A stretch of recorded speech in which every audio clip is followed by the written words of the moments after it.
il y a une différence entre apprécier et supporter. La femme vertueuse, c'est la femme que Dieu aime. La femme selon le cœur de Dieu. La femme que le ciel apprécie. Si tu n'es pas dans ça là, le ciel ne t'apprécie pas. Le ciel ne fait que te supporter. Qui peut trouver une femme vertueuse? Elle a bien plus de valeur que les perles. Le cœur de son mari a confiance en elle. Pourquoi son mari a confiance en elle? La confiance ne vient pas en un coup. Personne ne fait confiance le même jour. La confiance vient après plusieurs examens. On te teste. Et quand on voit que tu réussis à l'épreuve chaque fois, c'est là où on te fait confiance. Pourquoi tu donnes 10 millions à quelqu'un, va faire le marché? C'est parce que tu lui as confié 2 000 francs, 10 000 francs, 20 000 et puis il a bien fait. Donc on dit, son mari a confiance en elle là. Ou par exemple, vous dites, mon mari n'a pas confiance en moi. Qu'est-ce que tu fais puis il n'a pas confiance en toi? 10 000 francs seulement qui te donne, il n'y a jamais monnaie qui revient. Quand tu fais le point n'est jamais clair. Comment il peut te faire confiance pour 1 million? Un jour, on partait en Israël, j'étais avec une femme et puis son mari. La femme, elle est experte comptable. Les deux passent le temps à voyager seulement. La femme était camerounaise, le mari était Annie. Le mari, c'est quelqu'un, sa main là, c'est trop facile. Il ne s'est pas dit non. Donc pour se protéger lui-même, qu'est-ce qu'il a fait? Tout l'argent là, c'est elle la main de sa femme. Et puis elle gère.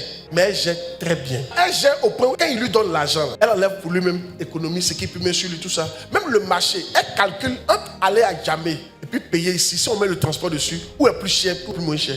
Et tout est calculé. Puis elle lui fait les points. Au point où lui-même là, son salaire, il lui donne en entier pour qu'elle gère. Femme, si tu es là que ton mari ne te fait pas confiance pour certaines choses, ça doit te faire mal. Et il ne faut pas le juger. Il faut essayer d'examiner. Qu'est-ce qui fait qu'il n'a pas confiance? Certaines femmes, vous dites, votre mari ne vous dit pas tout. La première fois, il t'a dit une chose là. C'est que tu as fait dans la cour là. C'est depuis ce jour il a décidé que toi, il ne va plus jamais tout te dire encore. Un jour, je suis allé dans une certaine église. Quand il s'est arrivé, le pasteur parlait. L'homme de l'église dit, tu vois cette fille qui est là-bas là. Oh Dieu, elle est mariée, elle est dans l'église. Mais quand elle était venue au départ, elle est entrée dans mon bureau et puis elle m'a dit qu'elle est amoureuse de moi. Et puis il m'a dit, homme de Dieu, tu sais ce que j'ai fait? Il dit, j'ai appelé ma femme. Et je lui ai dit, tu vois cette soeur là, elle est amoureuse de moi. Et puis ma femme l'a prise comme son amie. Ma femme a fait comme si elle ne sait pas. Ma femme l'a soutenue, l'a aidée pour qu'elle devienne une bonne chrétienne.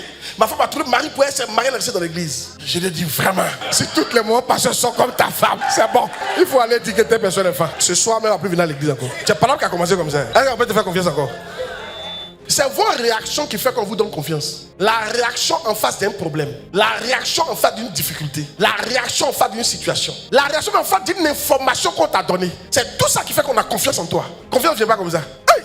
Elle ne fait pas du bien quand il lui offre bijoux. Non. Elle ne fait pas du bien quand il lui donne l'argent. Non. Qu'elle soit contente, qu'elle soit pas contente, que ça yo, que ça y pas, c'est bien ou c'est pas bien. Elle lui fait du bien. Elle aime travailler. Elle lave l'assiette, elle est contente en chantant. Elle suit la maison en chantant. Lave l'habit de son mari en chantant. Elle repasse en chantant. Elle met les boutons en chantant. Lave les enfants en chantant. Elle décore la maison en chantant. Une femme doit aimer travailler. Elle est différente de nos femmes d'aujourd'hui là. Plein qui n'aiment pas travailler du tout. Ne soyez pas comme ça dans les foyers. Vous avez compris? Femme, tu n'es pas venue pour t'asseoir pour que quelqu'un s'occupe de toi.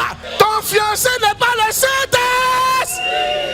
Vous ne pouvez pas être dans une relation sans demander l'argent. Ça, c'est pas une femme chrétienne, ça. Il y a des femmes, mais c'est elles qui font la richesse de leur famille. Et toi, tu es assise là, on doit te donner. Vous devez enlever ça dans votre mentalité. Même si vous avez l'argent, il faut qu'il m'habille. Oui, ton mari va s'occuper de toi, mais tu ne dois pas avoir ce genre de mentalité. C'est à cause qu'il y a des femmes, mais quand le mari meurt, on pleure 2 fois. Parce qu'on sait que les enfants là, ils sont foutus. Elle se lève lorsqu'il est encore nuit. C'est elle qui réveille ses servantes. Du fruit de son travail, elle plante une vie. Même pour faire ses affaires, elle n'attend pas l'âme de son mari. C'est-à-dire, elle met un travail, puis elle épargne. Et puis dans ça, elle prend, elle investit. Sa lame ne s'éteint point pendant la nuit. C'est une femme de prière, quoi. Elle fait des chemises et elle vend. Il y en a, ils ne font pas chemise, mais elle déchire chemise. J'ai connu une comme ça, quand elle est fâchée, elle prend l'âme, elle déchire toutes les vestes de son mari. Elle déchire toutes les chemises de son mari. Elle se rit de l'avenir. Beaucoup de femmes ne se rient pas de l'avenir. Quand vous pensez à l'avenir, vous avez peur. Chaque fois vous avez peur, parce que vous ne travaillez pas. Elle ouvre la bouche avec sagesse. Elle sait parler.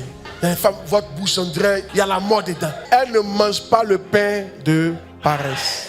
C'est-à-dire, elle n'est pas paresseuse. La Bible dit, à la fin des temps, 2 femmes diront à un monsieur, on ne veut pas ton pain, on veut juste que tu nous maries. Nous, on prend soin de nous-mêmes. Ça veut dire que vers la fin des temps, les femmes seront capables de prendre soin d'elles-mêmes. Tout ce qu'elles veulent, c'est que tu l'honores en allant la doter. C'est tout. Le reste là, elle peut gérer. Son mari meurt aujourd'hui, elle est capable de tenir la maison. Est-ce que toi tu ressembles à ça? Que Dieu fasse que vous soyez des femmes sur le cœur de Dieu.